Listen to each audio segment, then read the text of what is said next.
नमस्कार, मैं प्रिया पांडे और आप देख रहे हैं एचडब्ल्यू न्यूज। बीजेपी पर देश में अलग अलग संस्थानों में आरएसएस से जुड़े लोगों को नियुक्त करने का आरोप लगता रहा है। अब एक बार फिर से यह आरोप बीजेपी पर लगा है। इस बार यह आरोप कांग्रेस के पूर्व राष्ट्रीय अध्यक्ष राहुल गांधी ने लगाया है। राहुल गांधी ने यूपीएससी का नया मतलब बताया है। उन्होंने यूपीएससी को यूनियन प्रचारक संघ कमीशन कहा है। दरअसल सोमवार को यूपीएससी के नए चेयरमैन की नियुक्ति से जुड़े एक खबर को साझा करते हुए राहुल गांधी ने लिखा है कि यूपीएससी अब यूनियन प्रचारक संघ कमीशन बन गया है और एक एक करके भारत के संस्थान ध्वस्त किए जा रहे हैं।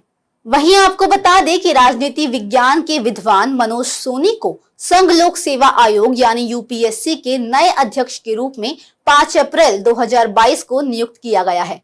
मनोज सोनी अंतर्राष्ट्रीय संबंधों में माहिर हैं और उन्होंने डॉक्टर बाबा साहेब अम्बेडकर मुक्त विश्वविद्यालय और एमएस यूनिवर्सिटी ऑफ बड़ौदा के वाइस चांसलर के रूप में कार्य किया था।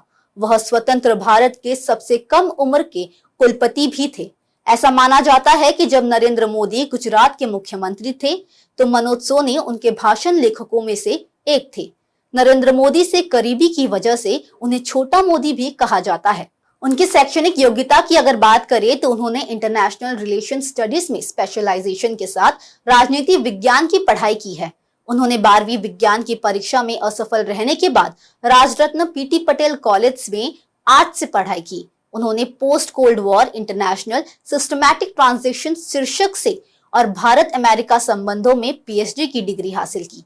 उन्होंने पढ़ाई के बाद सरदार पटेल यूनिवर्सिटी में पढ़ाया। उनकी पढ़ाई अनुपम मिशन द्वारा फंडेड थी। यूपीएससी के मुताबिक उनके शोध को बाद में understanding the global political earthquake शीर्षक से एक किताब के रूप में प्रकाशित किया गया। टाइम्स ऑफ इंडिया की रिपोर्ट के मुताबिक एक साधारण पृष्ठभूमि से ताल्लुक रखने वाले सोनी ने मुंबई में अगरबत्ती बेचने से लेकर 2005 में एमएस यूनिवर्सिटी में देश के सबसे कम उम्र के कुलपति बनने तक का सफर तय किया है। खबरों के मुताबिक उन्होंने वाइस चांसलर के रूप में आरएसएस और भाजपा के लोगों को यूनिवर्सिटी द्वारा किए गए कई महत्वपूर्ण फैसलों को प्रभावित करने की अनुमति दी। ऐसा कहा जाता है कि in search of third space किताब में सोनी ने हिंदुत्व के नैरेटिव के रूप में 2002 गुजरात दंगों को तोड़ मरोड़ कर पेश किया। सोनी बचपन से ही स्वामी नारायण संप्रदाय के अनुपम मिशन से जुड़े हुए थे। जनवरी 2020 में उन्हें निष्कर्म कर्मयोगी की उपाधि दी गई।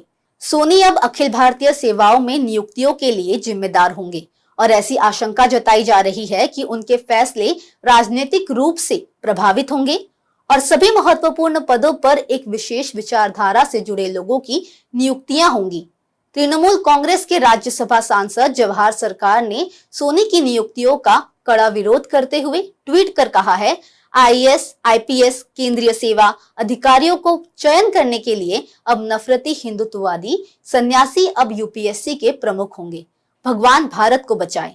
आपको बता दें कि मोदी सरकार के कार्यालय में कई दफा केंद्र सरकार पर देश की टॉप संस्थानों में एक खास विचारधारा के लोगों को नियुक्त करने का आरोप लगा है।